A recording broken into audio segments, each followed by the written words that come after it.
My name is Bill Easterly. I'm with the Development Research Institute here at NYU. And I'm going to moderate the session, the first session this afternoon. You all having a good time? Feeling educated? Feeling inspired?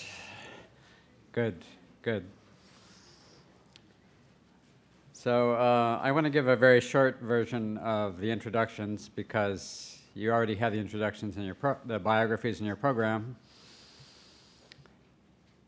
So for Jean, I'll say Jean Ensminger is a really cool anthropologist. I've known her for a long time. She's demonstrated to us economists how we often know an awful lot less than the anthropologists do. They often know a lot more what's really going on. And that's why it's always so refreshing to listen to Jean. And then our second speaker, Godber Tumushabe. We're really lucky to have him come all this way from Uganda to hear a voice from the field, from Uganda. He's done some great work as an advocate for the Coalition for Development and Environment, which he was the founder of, retired from at the end of 2013. He's currently working at the Great Lakes Institute for Strategic Studies, and he's also working on a Technology Frontiers Education Center, which is a premier learning and skills training facility. So we really have two great speakers now to listen to. They're just going to speak back to back, and then we'll take questions from the floor. So Jean, please go ahead. Thank you very much. I'm delighted to be here. We've alluded to corruption a number of times this morning, and now we're about to dive right in. I'm going to talk to you about a Kenyan case study that I've been working on for a long time, which involves corruption in a World Bank project serving Kenya. One of the big questions is, how much corruption is there in donor aid? We actually know very, very little about the answer to that question. The World Bank frequently cites the fact that they have zero tolerance for corruption. I can't tell you how many times I've heard this from folks at the bank.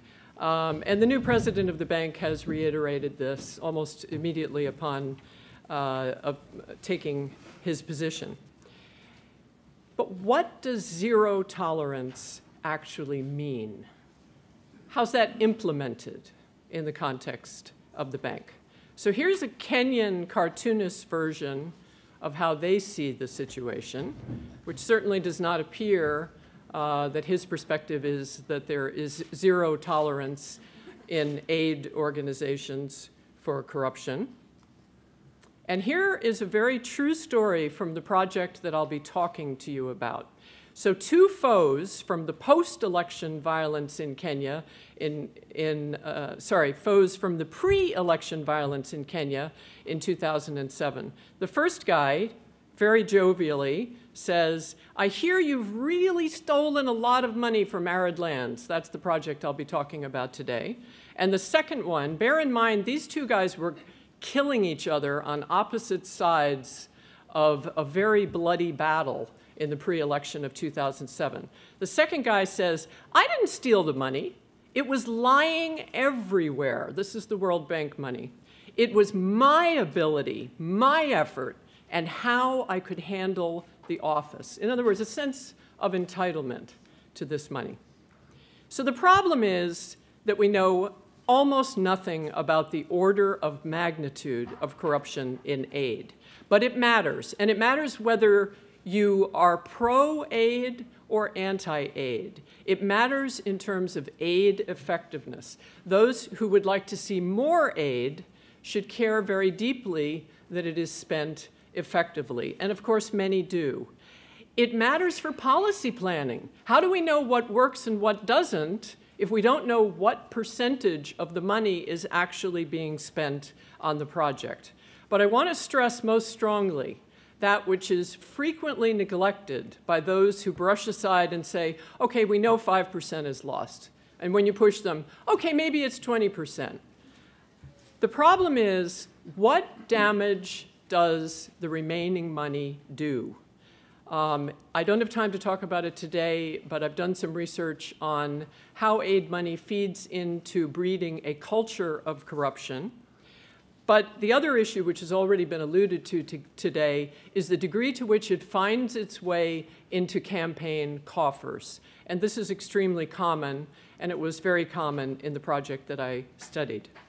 I'm going to talk about 3 methods today, and I'm not going to be able to do justice to any of them, I can assure you.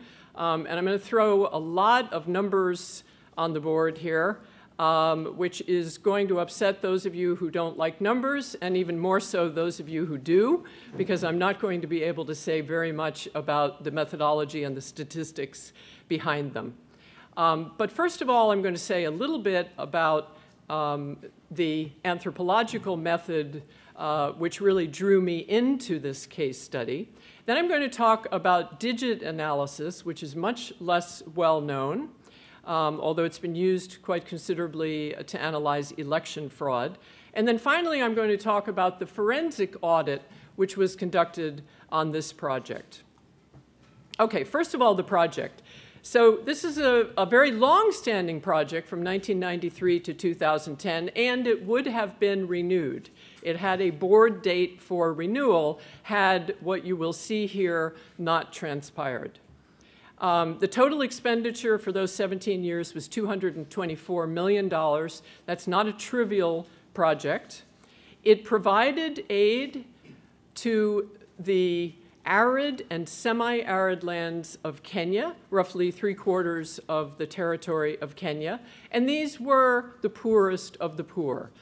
So these are very deserving and very needy populations. It provided aid to thousands of micro projects, and notably, it was part of the community-driven development initiative, which was very much touted by the bank and picked up by many other aid organizations, and became a $160 billion enterprise worldwide. So let me talk first about what I learned from the field interviews. And again, I can only give you a snippet and not really any of the evidence, but this is what I was able to unravel in terms of how the corruption networks work from the bottom to the top. So as we start on the left-hand side, we have the international donor here, of course, is the World Bank. They are giving the money to Kenya, the developing country.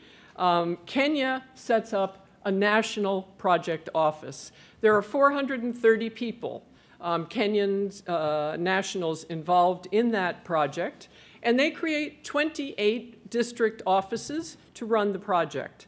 Those district offices have virtual monopoly power to select the villages that receive the funds. That's numero uno problem right there. Great discretion over where the money goes. So this obviously opens the door for a great deal of corruption and rent-seeking. They then select the villages. The villages theoretically elect a committee to run the project, but in reality, the people in the village approach the district office first. So they are not, in fact, democratically elected in the village. The arrows that you see going up, backwards, and down are the flows of money out of the project, the illegal flows. And you may notice that most notably, there's a major arrow going from the district offices back to the headquarters. So what happens here is that the headquarters sends the money out to the districts. They have to demonstrate with bank records that they have done this, but they need to get the money back to line their own pockets and to contribute to the national political campaigns. And they do so incredibly effectively.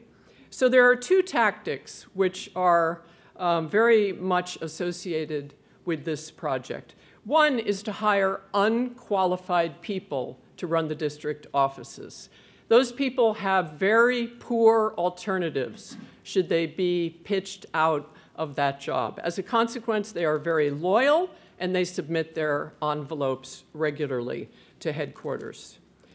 The other is that you notice in this system, everybody can get their subordinates to sign for the money, which means it becomes extremely difficult to prosecute those at the top, because the people who have signed for the money are not the people who are necessarily pocketing the money. In a very typical micro project, and this is actually how I got into this line of work, because this project came to the village I had been studying for 35 years, out in remote part of the arid lands of Kenya. And this is a tiny little project, but that's what this 224 million funded, was lots of tiny little projects like this. And this one is relatively typical. Bear in mind that even though the kickback to the district staff was only 16%, the district staff have many, many other ways of taking money out of this larger project. Immediately, the money was split down the middle between the committee running the project, who took about a third, and the district staff. Of course, none of this was meant to disappear from the project. And then the money was roughly split again in half, the remaining money, between those who were meant to receive all of the benefits and those in the village who were not designated to receive anything. In other words, the elites in the village. This was a particularly notorious project because it was a goat restocking project, and they bought sick goats and brought sick goats into the village, which then infected the healthy goats that already existed in the area. There are pros and cons of this kind of anthropological or interview investigative approach. First of all, I would say that it is, in fact, the best way to understand how corruption systems work, the networks that work on the ground and how they work. And it's probably also the best method for estimating the real dollar losses. And the forensic auditors who worked on this project actually believed that themselves. But it has disadvantages. It requires deep institutional knowledge of the country and the culture. It requires a strong network of trusted sources. I was very fortunate to have this and to be connected to some of the top members of civil society in Kenya, and without them, people like John Gathongo and Meineke, I would not have been able to undertake this project. It requires a lot of research funds, but most importantly, it requires years of patience. Leaks come slowly. They come after many, many years. People need to trust that you're in it for the right reasons, and then they begin to flow. I am still getting leaks that are extremely helpful. So in short, it's not cost-effective, it's not timely, and it doesn't scale up, this particular method, but it has its place. So let me talk now about digit analysis, which is an entirely different approach. You have to have the right kind of data, though, and those are not easy to come by. But with the right data, once it's cleaned, it's cheap, fast, and it can be conducted remotely, which has great advantages when you're talking about a project that operates on the border of Somalia, among other places. So experimental evidence has demonstrated that humans cannot make up random numbers without them being detected. And that's the fundamental principle behind digit analysis. So for example, if you ask people to make up random numbers, they will generally underutilize paired numbers, 1, 1, 2, 2. They should appear 10% of the time, but they don't. What I'm going to do in just a handful of slides to illustrate this method, we're drawing data from 11 different districts. We have data on expenditures and participants. The line item expenditure data, that's what we're going to do the digit analysis on, but also on the number of people they say showed up under a tree for a training exercise. The main principle here is that the 11 districts, because they're doing exactly the same project, should look quite similar. Secondly, if some aberrant pattern emerges in the expenditure data, possibly it's my mistake. I didn't know that it was legitimate. But that same aberrant pattern should not also show up in the participant data, the number of people who show up under a tree. Just a simple example, the number of repeated numbers in the data set by district. Districts are down here, percentage of repeats is here. We would expect it should look roughly the same across all of the districts, and maybe this is the right percentage because it's where most of them line up. But these look suspicious because they're repeating so many more numbers than the others.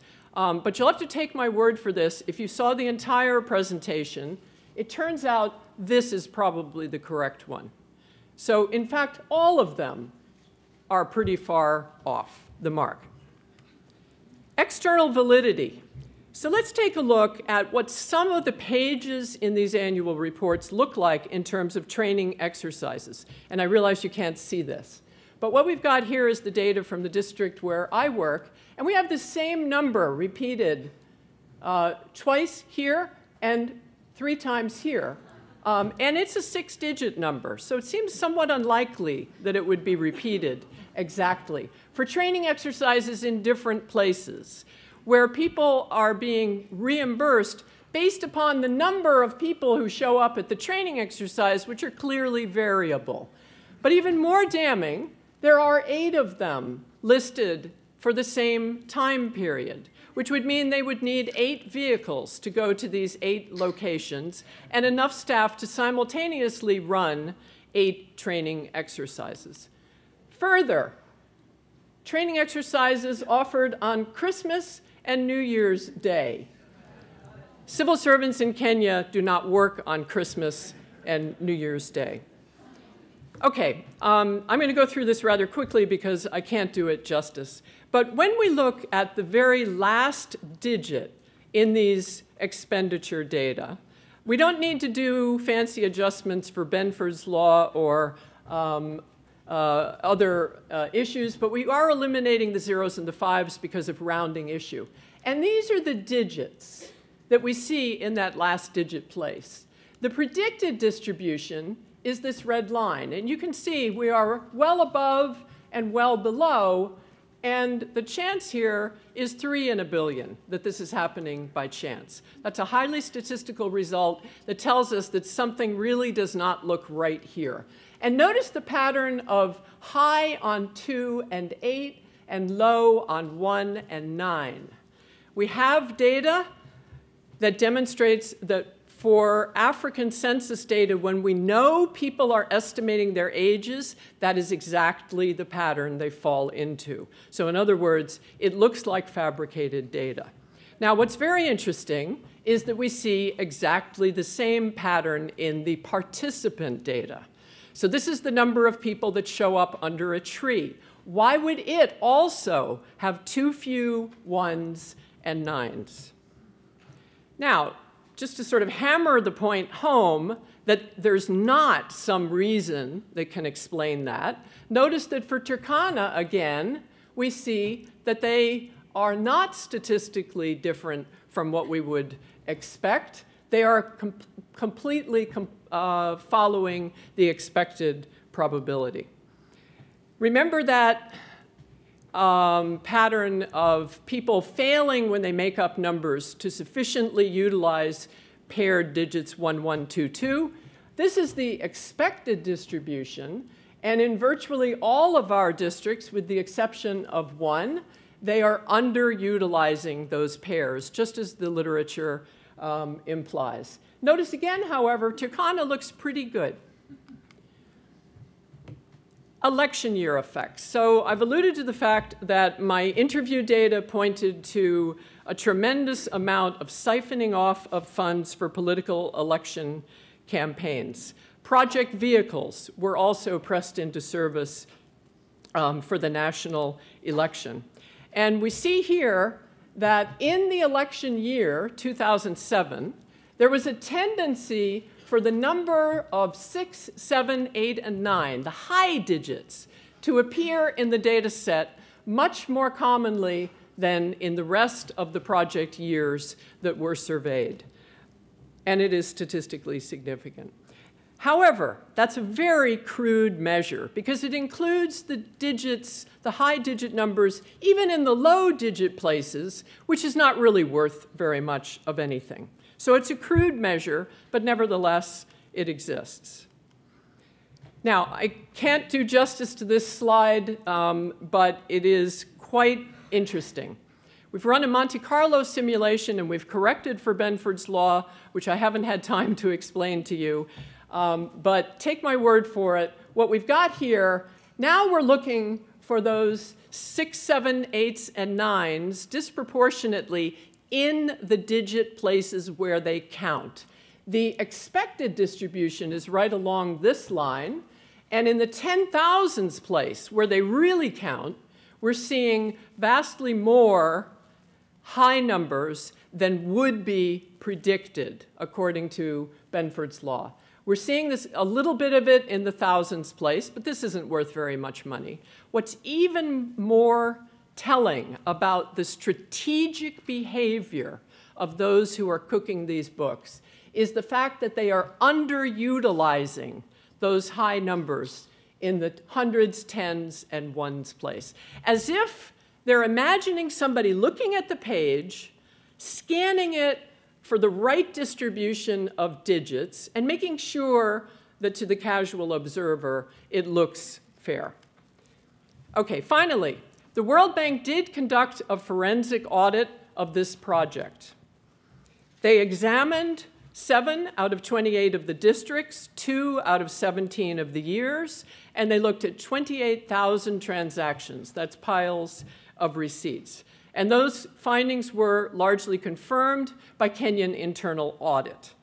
And I'll just call your attention to the bottom line here. They looked at 7 districts, 5 of them I have digit analysis for, and they found that 66% of the transactions they examined were suspected, fraudulent, or questionable. 66%. One example, in Kajiado District, the head of the office deposited 3 checks of unknown origin and wrote checks for the identical amounts to himself personally, cash checks, to the tune of $29,000, roughly 2 times his annual salary. So how do the results of my digit analysis compare to the forensic audit? There are many tests which I've not been able to share with you. These are the districts across the top. I just give them a tick if they flunked one of my digit tests, and I sum them up at the bottom. It's pretty crude. Notice Turkana passed all of them. I don't for a moment think that Turkana was squeaky clean, but this is a pretty conservative analysis.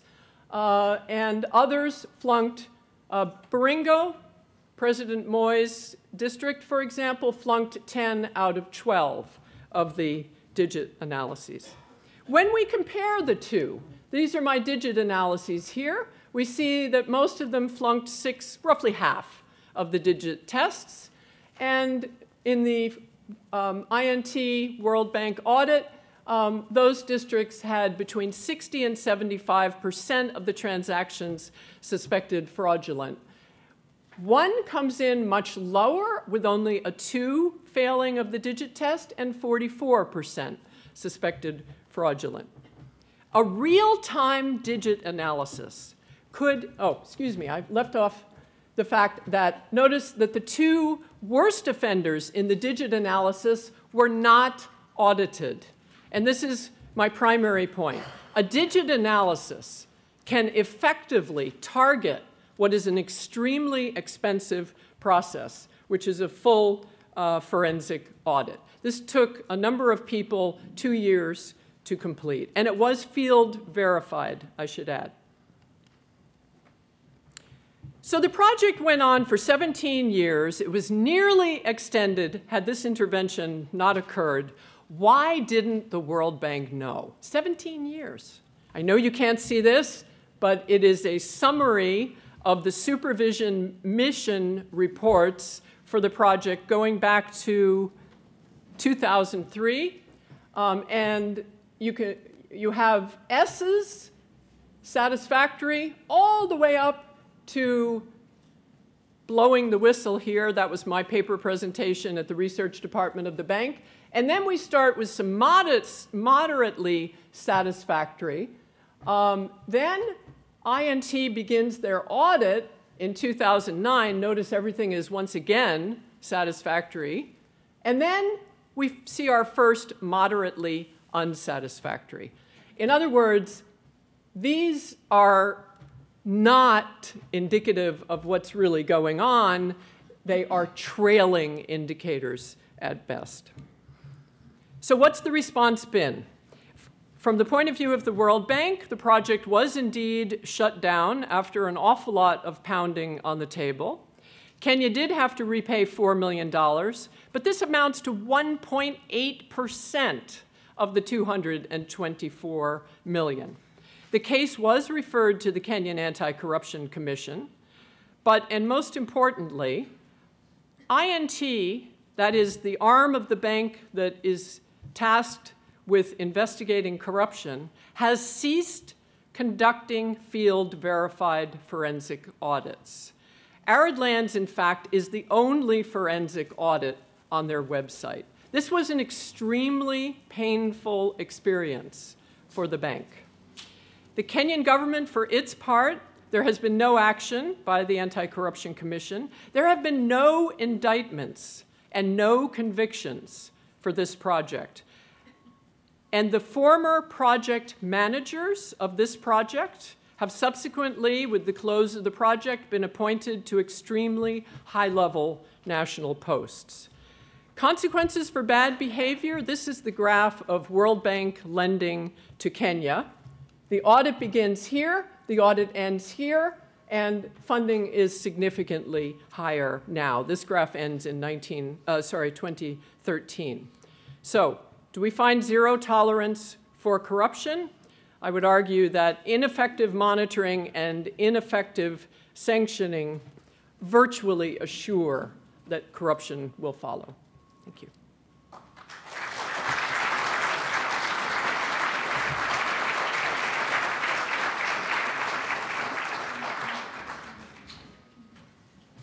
Good afternoon.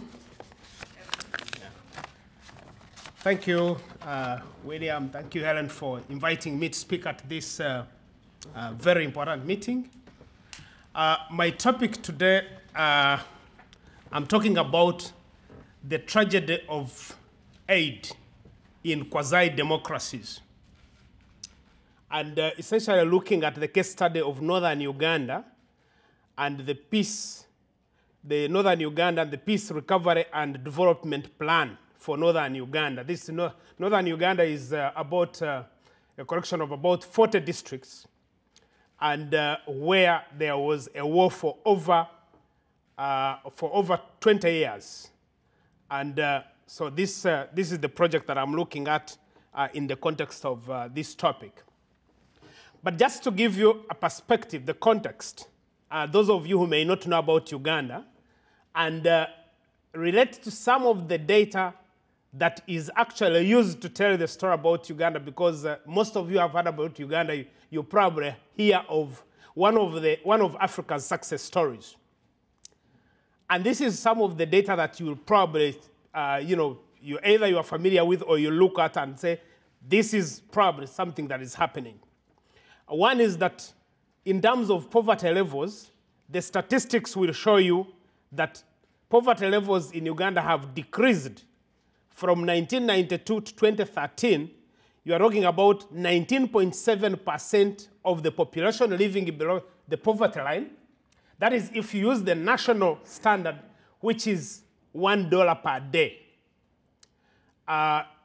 In Uganda, $1 is the equivalent of 3,000 Uganda shillings. Just put it in perspective, that will not buy you a loaf of bread, because a loaf of bread is between 3,500 to 4,000 Uganda shillings. So you need more than $1 to buy a loaf of bread. When you use the international statistics, the data tells us that the number of people living below the poverty line is 30.6%. The international poverty line is $1.25. So that's the difference. The data will also show you very large variations in terms of poverty distribution across the country. And the majority of the poor people living in northern Uganda, approximately 85%. So in other words, out of the 30%, 85% of them live in northern Uganda. So that shows you the level of poverty in northern Uganda. Of course, there have been modest improvements in monetary assets and human capital for the population, but you also look at the quality, the kind of non-monetary assets that we're assessing: houses, land, mobile phone, bicycles, motorcycles. You know, bicycles are assets in Uganda. So if you have a bicycle, you are considered to be rich. And I know that I have one person who did chemistry. He said he can't ride a bicycle because the amount of energy you need to push a bicycle when you reach the hill is actually the same as if you were walking. So in other words, you spend more energy to push the bicycle than what you gain by biking it on the flat surface. So you don't have to ride.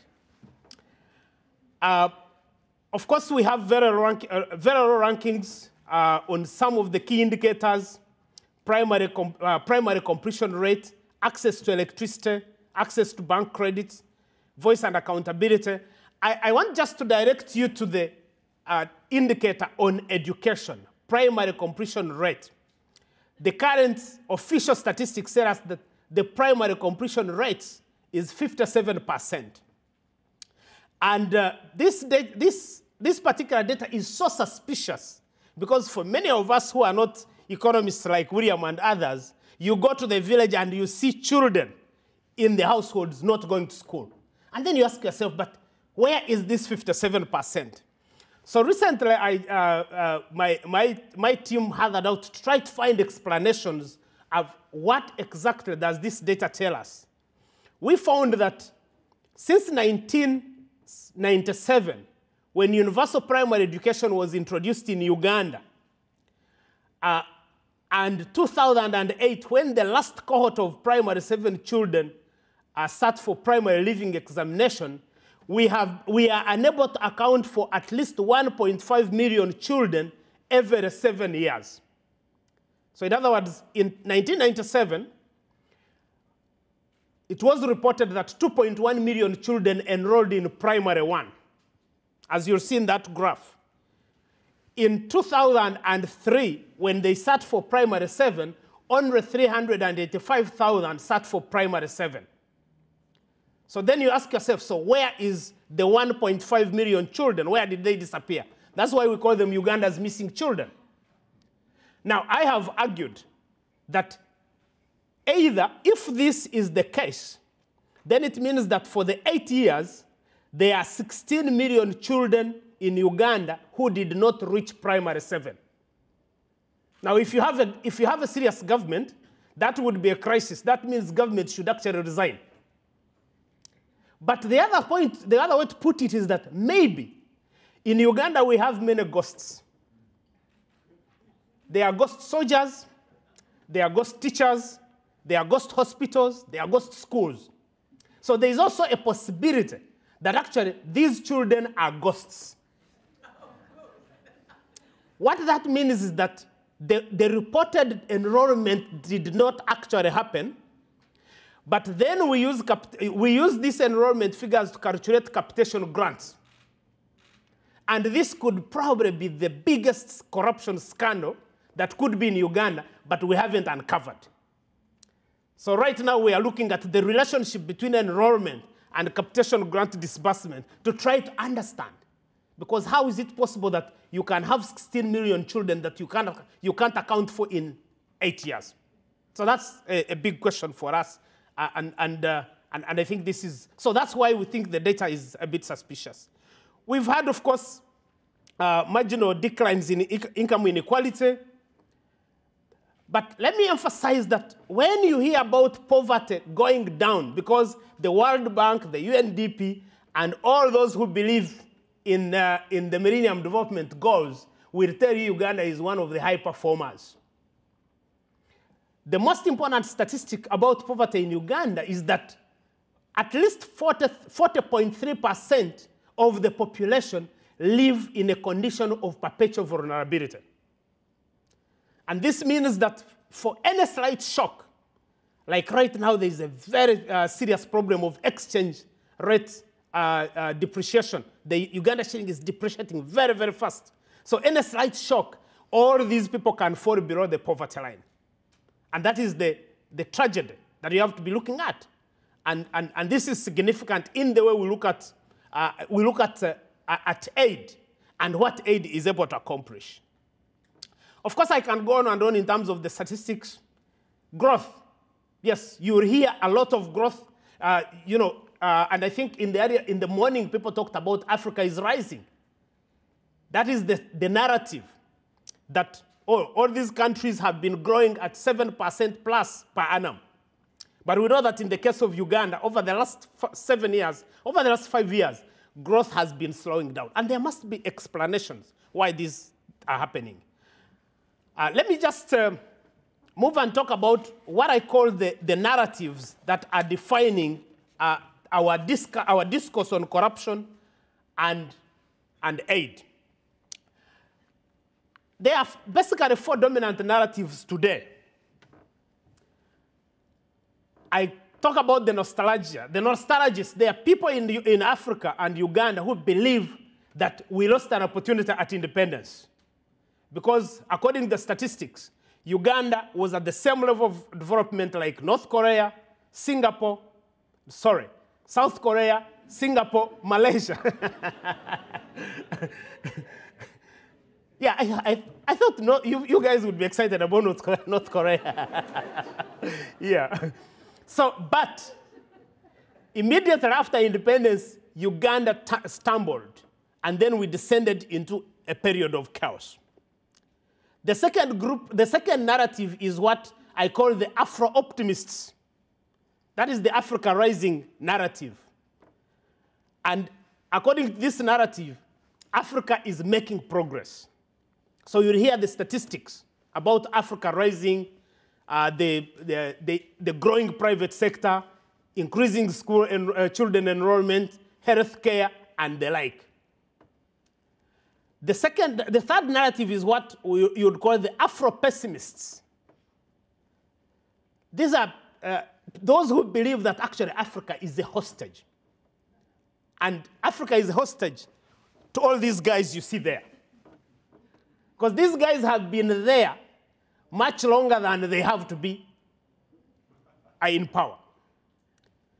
And aid is given to governments run by these guys.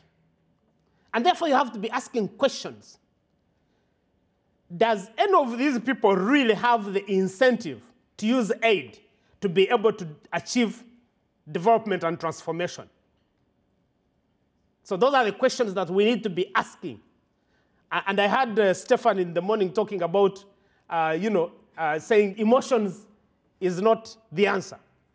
I can assure you, if you live with the children that I live with and I meet in rural Uganda, if you go to the health centers where African children and women go, you can be emotional. And I think the absence of emotion could be the reason why the developed world keep on pumping money in systems that do not work and pretend that things are actually working. I think that could be the problem. But I think that you can actually be emotional. The third group, the fourth narrative, is what I call the Afro Apologists. So the Afro Apologists blame everything that is not happening in Africa on everybody else and not Africans. So in other words, if Uganda has not transformed, it is because of slave trade, it's because of colonialism, it's because of neocolonialism. It's not because of what we have not done. If aid does not work, it is because the developed countries have a conspiracy against Africa. So those are the Afro Apologists. We will have explanations for why things have failed. And it is the same context within which we talk about aid. And that is going to be my next point, that in my search for answers to these problems, I've been trying to understand what exactly has really happened. So some years ago, I started looking at the flow of aid. I said, what is happening in aid? So I started doing research to see what are the aid flows to Uganda. I learned that the first aid funding for Uganda came from the World Bank in 1964-1965, amounting to $8.8 million. But between 1987 to 2004, Uganda received on average $600 million US flowing into Uganda. And these are actual disbursements, because the development partners, they are also very deceitful, because they don't disburse the money. They always tell you how much they have offered, but they don't disburse. But here we are looking at the actual disbursements. And then we had the adoption of the Poverty Eradication Action Plan in 2001, 2003, and then the introduction of PRADP in 2007. But in my search for answers in this, I read 3 important books. And I was excited when I heard William was going to be chairing our panel, because I read Jeffrey Sachs' End of Poverty. And then his Millennium Village idea, the Millennium Village project. And I said, so I call aid the Millennium Village Syndrome. Because the Millennium Village Syndrome is that if you have a global project, you can select 10 countries. Within a country, you can select 2 districts. Within a district, you can select a sub-county. Within a sub-county, you select a village. Then you call that a global project. There must be a problem, conceptually and otherwise. So I call it the Millennium Village Syndrome. So I read Paul Currier's The Bottom Billions, the bottom billion, and I was convinced that actually the bottom billion are meant to be at the bottom. They are going to be at the bottom because to get out of there, you don't need aid, you need leadership. You don't need aid, you need leadership. And therefore, to the extent that you don't have leadership, the bottom billion are going to be at the bottom. And then, of course, I read William Eastry's The White Man's Burden. And again, I think the basic message I got from these excellent books and William's book is to say, the white man's burden, aid, is not going to deliver because of the way it is structured. And those are the few comments I'll make as part of my conclusion. But without discussing Stefan's presentation, I'll talk about the aid.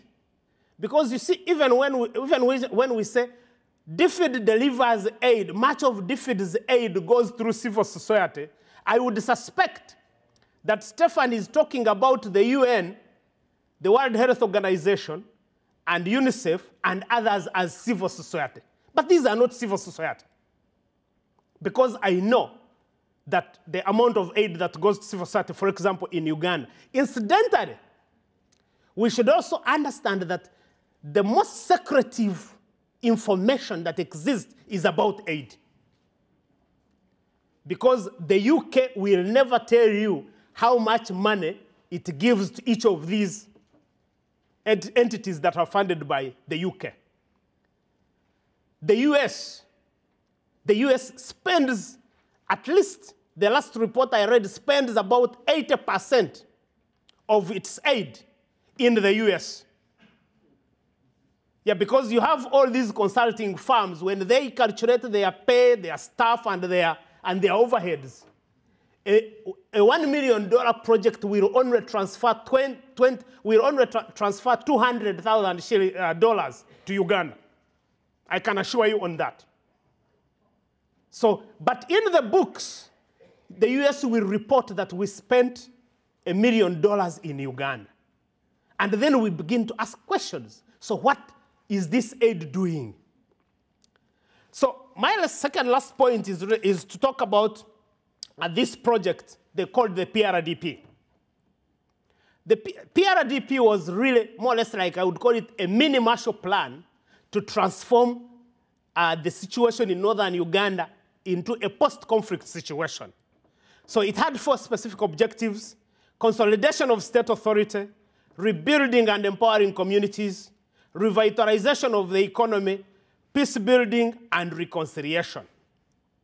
The initial investment of the project at the start in 1997 was $600 million US, which is the equivalent of 1.1 trillion in Uganda shillings. I'm sure some of you guys may be wondering what a trillion looks like.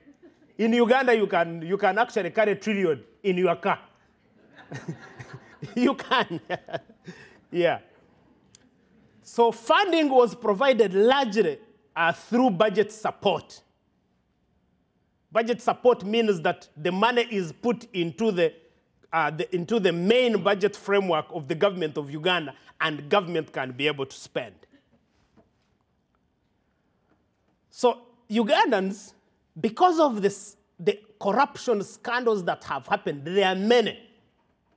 So Ugandans have been innovative, and they have to give every scandal a name, because otherwise you lose track. Yeah. So the theft in the Prime Minister's office is called the OPM scandal. So wherever you read or hear OPM scandal, you know it is a Ugandan scandal. So in 2012, Uganda's Auditor General published a report detailing the theft of funds that were meant for the PRADP, for this program.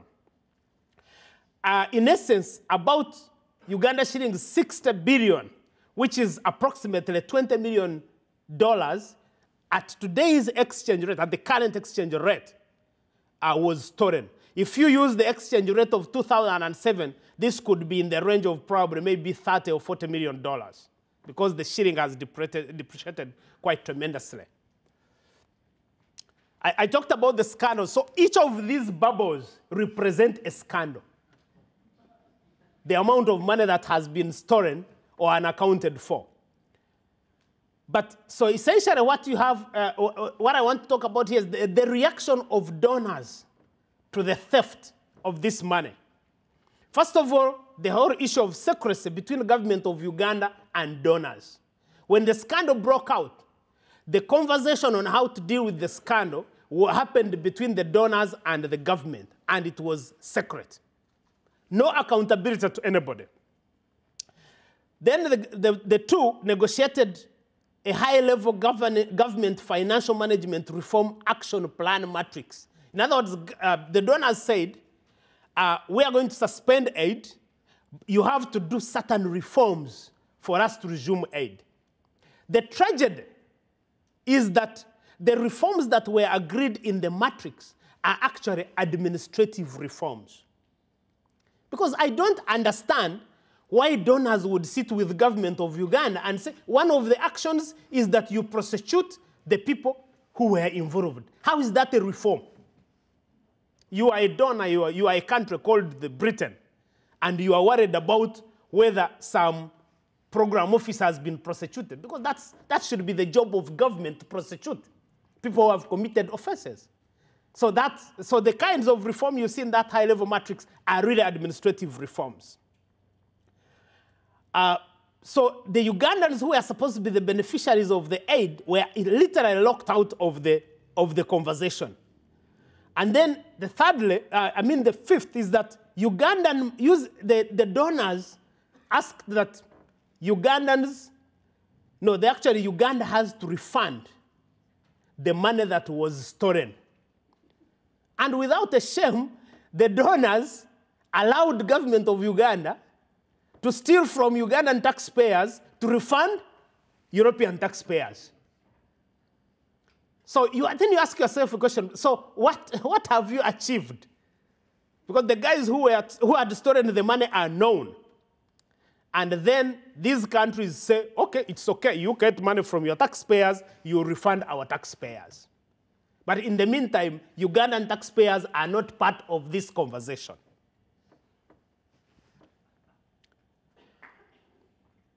So what has changed, and I think what we need to be looking at, a couple of things. One is that we have the evolution of the aid nomenclature, that donors reached a point where they said they are not donors, they are development partners. But of course, the content of aid has remained unchanged. In the majority of cases, aid is more relief and less of development. Because the American taxpayers pay for the distribution of mosquito nets in Uganda.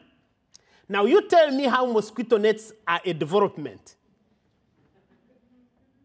Or even ARVs, because most of the Ugandans who have HIV, the American taxpayers pay for ARVs.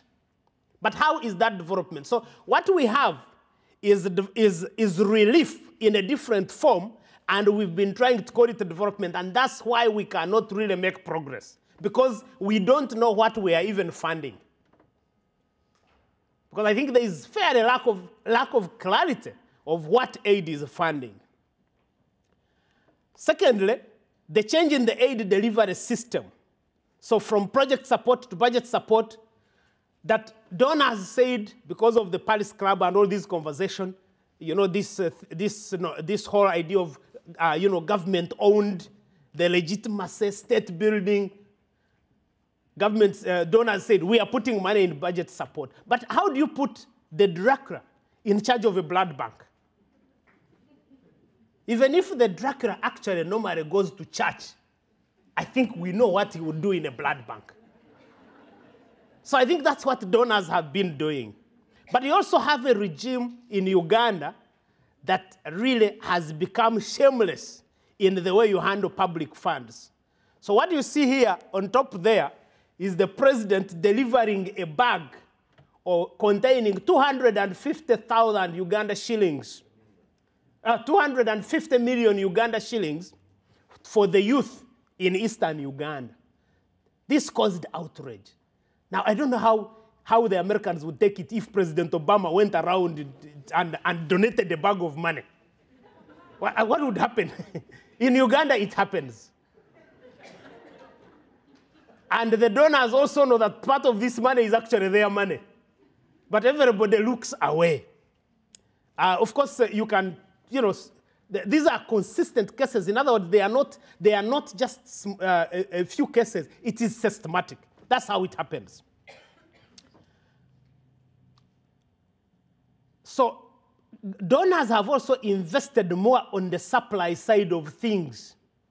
So the belief is that, and again, I think Stefan is the one who talked about things, building state capacity. So you invest in strengthening the legislature, strengthening the judiciary. So this is the legislature. In the Ugandan parliament, 37 million people, we have a parliament of 385 members. For comparison, India, which has over 1 billion people, has a parliament of 600 members. But we also have a cabinet of 70 ministers. In my primary school, I used to know all the ministers by name, but I have since then given up. Because you can't. Yeah? And then we have at least 100 plus presidential advisors. Presidential advisors are also cabinet-level positions. And you have to say 100 plus because you are never sure of this number. It's very difficult to know the number because every day you can have actually a presidential advisor being appointed. Donors support police and security sector reforms. That is, again, building state capacity. But how is it possible that donors can invest in police reform and then you have police behaving like this? You look at that young man, completely unarmed. But look at the number of police officers who are harassing him, everybody with a stick and with a gun and with whatever. How is it possible that we can say aid is actually helping and training the police, strengthening state capacity, and this is what you are delivering as a development partner. And it's okay, but you see the language again of donors is called engagement. I don't know what that means in practice, but there's always something called engagement. The donors, I think aid has effectively been funding dictatorships. Is it possible that aid can bring about transformation in a dictatorship? Is it possible? I think people asked questions in the morning about development and freedom. I believe that freedom is what unleashes the ingenuity and the enterprise of a people. That there is no other way. There is no other way. If you have development where there is no freedom, then you know that that's artificial development. And I tell you, dictators like development without people. They love it. So they build roads. They build, massive infrastructure projects. In Uganda, if you go now there, you have a very good policy agenda, really. Build dams. But after 30 years of a government, you have to build dams with Chinese engineers because you don't have engineers. You have to build roads with European engineers because you don't have road engineers. So in other words, you can say you are building roads, you are building dams, but so what? So what if your youth, 83% of the youth in Uganda are unemployed? They don't have a formal employment. Out of every 100 youth, 83 do not have a formal job. So what if you are building dams and roads and bridges? So I think that aid is effectively funding dictatorships. And because when aid funds our healthcare, when aid funds our education, and it funds our roads, then Ugandan taxpayers' money go into building the patronage system that ensures regime survival. So there is a displacement factor. And I challenge donors. I say, you donors, you also go and buy the tear gas. You pay for the tear gas that is used to disperse peaceful protests. You also pay for Museveni's advisors. And you pay for the parliament. Then Ugandan taxpayers' money can also pay for health care. How come you don't want to pay for these things? And you only want to displace Ugandan taxpayer money, and so that that money then can be able to fund regime survival projects. I think aid also draws the wedge between citizens and governments by actually funding the sectors that touch on people's lives directly. So the health center in my village is built by EU. And the donors, they also like putting there those names, funded by the European Union, from the American people. It's amazing, because some of these health centers are not functional. So I would like, if I was the one, I would be trying to make sure that the USAID logo doesn't appear on this thing, because it doesn't work. Seriously, it doesn't work. So I don't know why donors take pride in these things. It's amazing. So then donors have been watching when the democracy space is closing. Legislation against civil society and the media and individual liberties and freedom has been, consistent over the last decade. Just today, a new law on NGOs, on civil society, someone was just sharing it with us in Uganda. And really the government is like, they have now to deal with NGOs. So you have to restrict the space within which these organizations operate. Under this law, for you as for an organization like Great Lakes Institute for Strategic Studies, for them to go and operate in a district, they have to be approved by a local NGO committee. And those are the kinds of restrictions that are going on. And then, for us, we say, aid is helpful. I think there is a fundamental problem that we need to deal with here in terms of aid. I think that donors should stop being embarrassed when they even put conditions on aid. Because this money it's hard-earned money by your taxpayers. It is not like you go and collect it from a tree. Someone is working very hard to pay this money. So there shouldn't be any embarrassment. So I want to conclude by saying that for me, aid is one big elephant in the room. That I think that there's a conspiracy between the donor and the government, because all of them have their objective. The donors have their objective. I share the sentiment that was expressed in the morning, that there is no country in the world whose objective is to develop another. That cannot be your foreign policy objective. You can only make a contribution. So that's why even when there are abuses, like we see in these projects, the donors can only retreat and then they come back immediately. Because in Uganda, nothing has changed in terms of the theft of public funds. But then they retreat, then they come back. They don't want to go away. So I think that as we discuss this, as we engage in this conversation, then we should be looking at questions. What are the options that we need to look at to be able to say, yes, aid can actually remain as a vehicle for development, but then the architecture would have to change. Thank you very much for listening to me. Thank you. Hi, thank you so much for your presentations, and thank you to the DRI for putting this together. My question is, thank you for saying that the nomenclature has changed, but the content hasn't, because I say this all the time. So how do we work to make the content follow the nomenclature? How do we use development cooperation and aid effectiveness so that it actually does promote both ownership, but also not lead to the kind of corruption that we see? Okay, next question. Well, as an old-timer, I'm here to learn. I've been around the maypole for many decades, and the more things change, the more it remains the same. The question, my question, yes. I was just warming up. My question is, my question to you is this.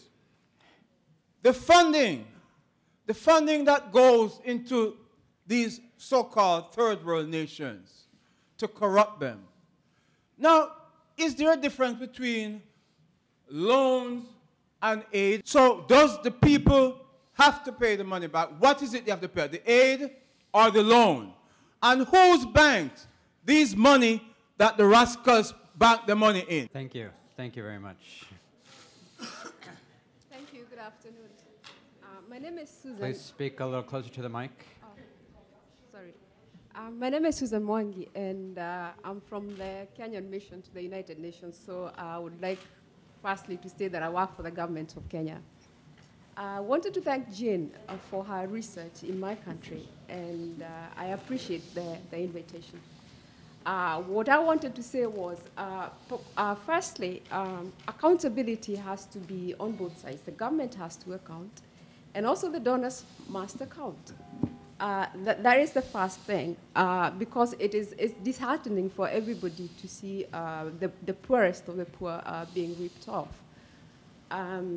For those who know Kenya, and especially for those maybe who come near my country, they know that currently, as I speak to you now, the president has requested 5 cabinet ministers to step aside to be investigated. So there is good faith, and there is willingness to probe corruption. So my question to Jean would be, if she would be willing, I would be willing to still further pursue that case if the file is still open, because there's no statute of limitation on the matter. Okay, please go ahead, and then we'll have some response. We've been facing West for aid. Because of some conditionalities, we've run away to China, where if you compare the two, I think we are running from Lucifer going to the devil, speaking in biblical terms. What is the way forward? where aid is coming from China, where even the country itself giving aid, there is no regulations to talk of. Okay, let's have the speakers respond. I think that there's so much academics. There's too much academics around these questions than we need. Because you see, I know that one of the first scandals, corruption scandals in Uganda, was a World Bank funded project. We got $3 million to build varied dams for livestock. After the 2 years, we had used the $3 million, but we didn't have valid dams. Because me, I want to be able to deliver on something because I have the money. Our politicians are all over the world around the same. Yeah, maybe they are the same. The problem with I think that African politicians, I find them crude a bit because they steal from their people. They steal money for HIV/AIDS. The money that has been given in grants in Uganda, I think the money that was stolen is about 640 billion Uganda shillings, stolen, meant for HIV/AIDS. So you are killing people, basically. The money that is stolen, you are killing people. And these are your people that you claim to lead. So are the politicians the same? I actually don't want to worry so much about the American politicians and the British politicians. I want to worry about the Ugandan politicians who are stealing and mothers are dying in the health centers because there is no medicine, because there are no diagnostic kits. I think that we shouldn't confuse some of these things. I think we need to be focused on the fact that we have a problem as a continent that we need to fix, and there is need for a leadership to fix it. On the whole issue of China, it's I think that's really the emerging global architecture, because most of the African dictators, when the dictatorships mature, they move east. That is really the trajectory. It's very standard. They move east. And they move east, by the way, for two reasons. One is tactical. One is tactical because they know that the Europeans and the Americans do not want to lose the ball game. So they move to east so that they scare the Americans and the Europeans. I think Africa, sometimes we are also not capable of learning, or we learn the wrong things. So we will go to China and learn from the Communist Party how to retain power, but we will not learn the Chinese economic model. That's the difference. So China is moving because they have a model that works for them even in their restricted democratic space. Even the way the aid architecture evolves and how we respond. And I think that I should mention again that for me, at the end of the day, if aid can be put to build the civic capacity of the citizens, we can actually control these dictators, by the way.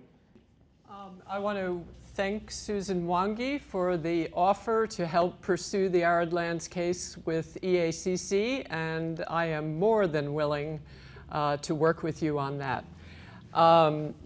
The recent list that has now gone public that Uhuru Kenyatta has produced to attack or attempt to hold people accountable for corruption. Let me just briefly respond to the question about Al-Shabaab and the money that goes from the US government to Kenyan security forces, both for fighting Al-Shabaab and also for the police. And this was alluded to earlier as an explanation for why the sorts of things we're talking about go on, i.e. the geopolitical reason for why aid exists in the first place and why the tap cannot be shut off. And I have no special knowledge about any of the relationships that go on between the US government and the security forces in Kenya. But we certainly have grave concerns about where those monies go because they are cloaked in even greater secrecy than World Bank funds. And that is always a cause for great concern. So we're running over time now, so I want to be respectful of the questioners, but please ask extremely brief, to the point questions, because we're going to have to cut it off at some point if it starts going too long. Please. Thank you. So my name is Maria Burnett. I'm from Human Rights Watch. I'm concerned every day in the advocacy work we do in East Africa about the cycles, both the cycles of corruption, but also the cycles of responses from the donors and from the government actors. The sort of arguments the donors put forward is very repetitive. We're buying a seat at the table. It gives us leverage. Or they have very short-term memory about the fact that their predecessors already failed with previous arguments. And 3 years later, they have no memory of the talking points and démarche points of those who came before them. And so I find we're just trapped in these cycles, and the corruption cycles continue. So for those of us doing advocacy work, for good or for bad, my question is, what do you think we should be pushing for in these contexts, and what do you think can be effective for civil society to be pushing so that perhaps we can at least try to make the aid less bad? Okay, thank you. Thank you. Next question, please. Thank you. I'm Marijke Shamiris from the London School of Economics. Thank you for 2 riveting presentations. I'm struck by the use of terminology, and I'm just wondering, I have not heard the word embezzlement all day. Some people have talked about theft, but most of the time you use the term corruption. And I'm just wondering whether in your thinking there is actually a difference between the two, because for me, corruption implies that some sort of activity follows, whether it's a favor or something. And of course, there's an argument that that's why corruption has a function. Embezzlement is a different story, and I'm just wondering whether it makes a difference to you or not. Thank you. Okay, thanks. My name is Shado.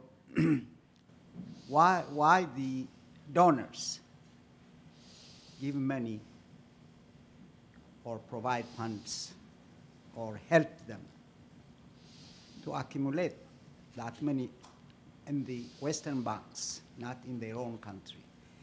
That is one question I have. Is there any reason? I know that the leaders of UK or USA, they don't care Africans kill each other. That's absolutely, I understand them. They don't care. They help them to kill the people. That has been known for a long time. So would you mind to explain to me why the people are not giving the information hidden from the people that the so-called, personally I don't recognize Ethiopia has a government. These are guerrilla fighters who came to power and put in the mouth of the people their gun and accept this is a constitution. That's a guerrilla manifesto. It's not people's constitution. Okay, thank you. Thank you for your question. Yeah, please tell me this part. Thank you. Okay. Why is it that we can't use basic accounting at the bottom of the pyramid to get some really good understanding flowing up through the top?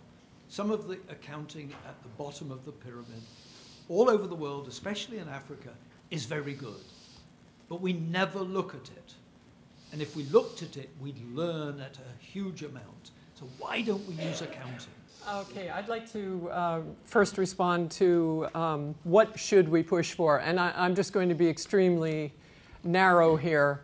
In the context of my presentation, in terms of getting a handle on corruption in donor projects, I would push for absolutely independent audits. And I'm not talking about what INT does for the World Bank. INT is increasingly not independent of operations. I would like to see completely independent audits going on and field verified audits. In the case of countries that are not willing to allow that, I would have serious qualms about wishing to put my money in those situations. In Uganda, we made the deliberate decision to use theft because embezzlement and corruption, they do not exist in our local languages. The ordinary people know stealing and theft. Yeah, so, and we're saying this is actually stealing. So we are really trying to give it a term that is known by everybody. So that is, funding local organizations, funding local governments even funding private sector. I don't know why you would want to design a program for building schools in Uganda and you give it to government of Uganda, because you know for sure government of Uganda cannot build schools. At least that one, you don't even have to go and do research. There are certain things that government of Uganda cannot do. So why would you do the things that you know are not going to work? So that's really the way I would look at it. Just two last comments. Two last comments. Accountants, no, actually accountants are the problem. Accountants. Because accountants, they are very good, they are smart people. I love them, I like them, I work with them, but they are the problem. In fact, one of the things I watch in the organizations where I work are accountants. I have to watch them very carefully. They are not the ones, they are the ones who know how to falsify figures, how to do things, and I think it's okay for them to do it, but someone has to catch them.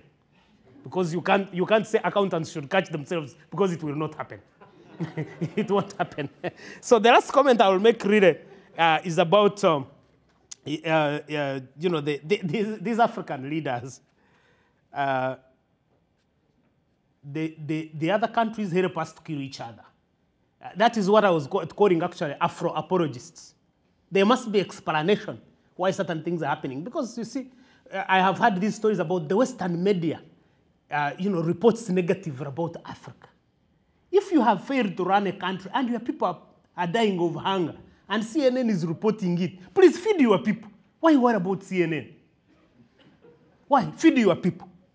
If your people are not being treated in hospitals, treat them. CNN will have nothing to report. But the idea that you blame CNN for, you know, killing your people on the streets, that they have reported that, you know, you have your people are suffering from hunger. And remember, African countries also have the option to create their own CNN. Because we can also create CNN and report about this racial violence in the US and the UK. Why haven't we done it? Let's stop the blame. Let's do our job as a continent. I think there is too much passing of blame to others than doing what we are supposed to do. And I think for me, that is the bottom line. Yeah, thank you.